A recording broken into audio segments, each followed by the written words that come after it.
Hello friends, welcome back to the channel. आज की इस वीडियो में हम बात करेंगे आपका एचपीएससी पीजीटी का जो भी स्क्रीनिंग आपका हुआ है उसके रिजल्ट्स को लेकर कि भी आप लोगों का रिजल्ट्स है वो कब तक आ सकता है और किस किस कैंडिडेट को जो आगे सब्जेक्टिव पेपर आपका होगा तो उसकी प्रिपरेशन करनी चाहिए।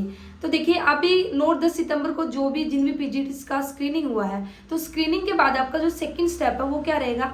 जो बच्चे स्क्रीनिंग को क्वालिफाई कर लेंगे तो फिर आपका एक एग्जाम और होगा जो कि कहलाएगा आपका सब्जेक्टिव, और वह होगा आपका सब्जेक्ट नॉलेज बेस्ड टेस्ट। ठीक है, आपके सब्जेक्ट से रिलेटेड क्वेश्चन आएंगे तो उसमें आपका जो जनरल पेपर ऐसा कुछ भी नहीं रहेगा।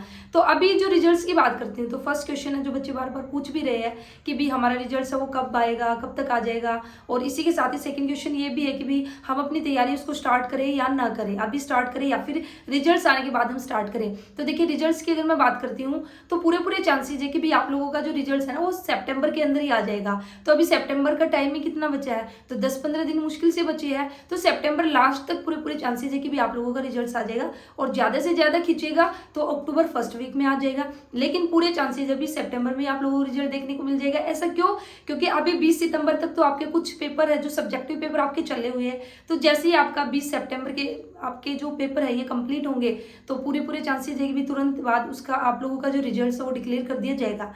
अब जो सेकंड बात है कि भैया सेकंड क्वेश्चन है जो बच्चों में कि भी हम अपनी तैयारी उसको करें या ना करें। तो देखिए, मैं आप लोगों को ये बोलना चाहूंगी जो आप अपनी जो प्रिपरेशन है ना उसको स्टार्ट कर दीजिए सब्जेक्टिव पेपर के लिए। इस चीज का वेट नहीं कीजिए कि भी पहले रिजल्ट आएगा, रिजल्ट आने के बाद ही हम प्रिपरेशन करेंगे। क्यों? क्योंकि आप लोगों को जो टाइम है वो ज्यादा टाइम बिल्कुल भी नहीं मिलेगा, क्योंकि जैसे ही आपका रिजल्ट आएगा उसके 20-25 दिन बाद ही मैक्सिमम अगर आप लोगों को टाइम मिलेगा ना तो सिर्फ 1 मंथ का आप लोगों को टाइम मिलेगा, नहीं तो इतना भी नहीं मिलेगा। और आपका जो सब्जेक्टिव पेपर है वो कंडक्ट करा लिया जाएगा। तो अगर मैं बात करती हूँ सितंबर लास्ट में आपका रिजल्ट आ गया, ठीक है, जैसे मैं बोलती हूँ 29 या 30 सितंबर को अगर आप बाई चांस आपका रिजल्ट आ गया स्क्रीनिंग का, तो उसके बाद चांसेस है कि भी अक्टूबर में ही आप लोगों का जो सब्जेक्टिव पेपर है वह हो सकता है। और अगर अक्टूबर में नहीं हुआ, अक्टूबर लास्ट में चांसेस है, तो आपका जो नवंबर है तो नवंबर की स्टार्टिंग में तो जरूर हो जाएगा। तो फिर टाइम ही कितना रहेगा आप लोगों के पास। तो इसलिए जिस भी बच्चे का स्कोर 50+ स्कोर है, 50+ स्कोर भी अपने आप में एक अच्छा स्कोर है, आप सभी अपनी तैयारी है उसको स्टार्ट कर दीजिए। और ऐसा नहीं है कि भी जैसे रिजल्ट आएगा उसके बाद आप अपनी तैयारी कर लोगे। सब्जेक्टिव पेपर है, फर्स्ट टाइम आप लोग पेपर दोगे, उसके लिए आपको प्रैक्टिस भी चाहिए। 3 घंटे के अंदर आपको 15 क्वेश्चन लिखने हैं, तो उसकी तो जितनी आप प्रैक्टिस करोगे ना तो उतना ही आपके लिए बेनिफिशियल होगा। ठीक है, क्योंकि फिर अगर एकदम से अगर आप ये सोचते हो कि भी नहीं मैं तो एग्जाम देने जाऊंगा ना उसी दिन 3 घंटे लिखूंगा, तो ये गलत फहमी है, फिर वहां से आप लोगों से मिस्टेक होनी है। तो और सिलेबस भी काफी वास्ट है, आप सभी ने देख लिया होगा। अगर मैं कॉमर्स के सिलेबस की भी बात करती हूँ तो कितना ज्यादा सिलेबस, अभी क्या करे क्या ना करे, क्या छोड़ के जाए क्या ना छोड़ के जाए। ठीक है, तो ये भी बच्चों में डाउट है, तो छोड़ तो कुछ सकते ही नहीं है। ठीक है, जो भी आपका सिलेबस है वो तो आपको करना ही होगा। तो इसलिए मैं फिर से बोलना चाहूंगी जिसका भी 50+ स्कोर है वे सभी बच्चे अपनी तैयारी है उसको बिल्कुल आज से ही, कुछ बच्चों ने तो तैयारी स्टार्ट भी कर भी दी होगी, लेकिन अगर आपने अभी भी अपनी तैयारी है उसको शुरू नहीं किया है तो मैं बोल रही हूँ कि जैसे आपने वीडियो देख ली ना तो अभी से आप अपना सिलेबस उठाइए, चेक कीजिए और अपने जो टॉपिक है उसको अच्छे से कीजिए और लिखने की प्रैक्टिस कीजिए। देखिए, क्वेश्चन किस तरह से पूछा जा सकता है, किस तरह से आपको फिर जो क्वेश्चन है उसको प्रेजेंट करना। अब ऐसा नहीं है ना कि भी 4 ऑप्शन होंगे आपके सामने, आपको जस्ट टिक करना।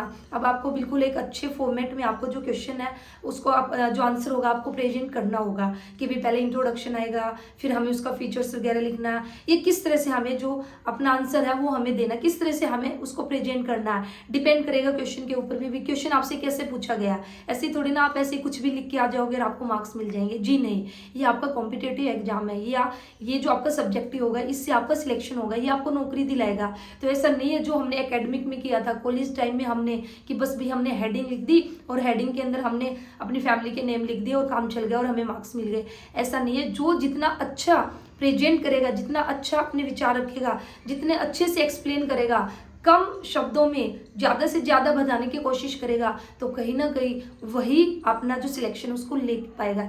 ये ऐसा नहीं है कि भाई अब आपने 2 पेज भर दिए, ठीक है, 3 पेज भर दिए, हाँ मैं तो भी 15 के 15 क्वेश्चन करके आया हूँ और मैंने तो जितने भी पेजेस थे ना सारी की सारी शीट है ना वो फिल कर दी, तो इसका मतलब ये नहीं कि भी आपका सिलेक्शन हो जाए। वो डिपेंड करेगा कि भी आपने उसके अंदर क्या लिखा है। ठीक है, तो वो आपको कैसे आएगा जब आप तैयारी करोगे, और जितना हो सके उतना घर पे प्रैक्टिस कीजिए। आप अभी से राइटिंग है ना जो उसकी आदत डाल लीजिए, क्योंकि अब अब तो हम लोगों की आदत भी नहीं रही है ना राइटिंग करने की, क्योंकि मोस्टली जो एग्जाम है वो सारे के सारे क्या ऑब्जेक्टिव बेस्ड रहते हैं। तो सब्जेक्टिव तो मोस्टली फर्स्ट टाइम ही हम देने जा रहे हैं अगर हम टीचर्स की पीजीटीज की अगर बात करते हैं। तो इसलिए आप अपनी तैयारी है उसको स्टार्ट कर दीजिए। सितंबर लास्ट में या फिर अक्टूबर फर्स्ट वीक में आपका जो रिजल्ट्स वो डिक्लेयर हो जाएगा, और फिर जो आप लोगों का सब्जेक्टिव पेपर होगा वो अक्टूबर लास्ट में हो सकता है या फिर नवंबर के फर्स्ट वीक में। देखिए कोई ऑफिशियल नोटिफिकेशन ऐसा नहीं आया है कि भाई आपका ये जो डेट मैं आपको बता रही हूँ, लेकिन हम एक आइडिया लगा सकते हैं। जिस तरह से एचपीएससी की प्रोसेसिंग चली हुई है, जिस तरह से एचपीएससी वर्क कर रहा है, उसको देखते हुए हम बता सकते हैं कि भाई जल्द से जल्द आप लोगों की जो सारी की सारी जो प्रोसेस है या जो ये रिक्रूटमेंट प्रोसेस है ये जल्द से जल्द आप लोगों की कंप्लीट होगी। तो उम्मीद करती हूँ भी आप लोगों का रिजल्ट्स को लेकर और तैयारी को लेकर अपना डाउट है वो क्लियर हो चुका है। और लास्ट में एक बात और कहना चाहूंगी, देखिए वैसे तो मैंने कहा आप लोगों को 50+ जिसका स्कोर है अपनी तैयारी स्टार्ट करें, लेकिन मैं ये भी आप लोगों को बोलना चाहूंगी, शायद कोई बोल भी सकता है कि मैम क्या बकवास आप कर रहे हो।